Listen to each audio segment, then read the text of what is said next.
ও দুনিয়ার মানুষ রে, যখন কোরআনের কথা বলা হবে, যখন হাদিসের কথা বলা হবে, তখন তুমি চুপ হয়ে যাবে, দুনিয়ার কাজকর্ম তুমি ছেড়ে দিবে।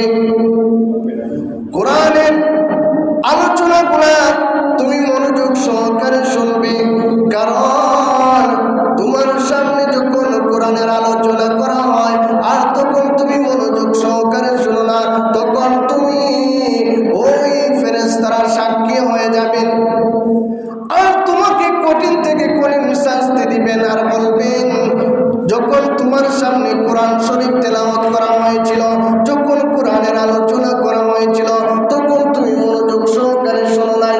কেন শোনো নাই?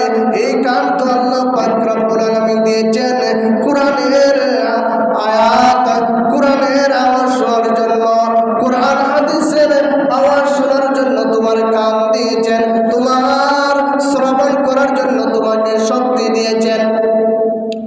যার কানে কম শুনে তাকে যত চিৎকার দিয়ে বোঝাতে চান সে বুঝতে চায় না, কারণ তার কানের আওয়াজ শোনার মতন ক্ষমতা নাই। এইটা আল্লাহর নিয়ামত।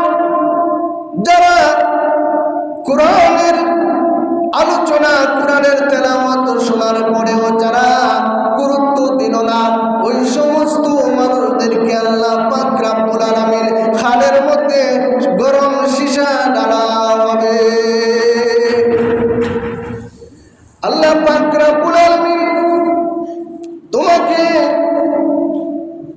কোরআন শিক্ষা তুমি করো নাই, কোরআন শেখার চেষ্টা করো নাই। যারা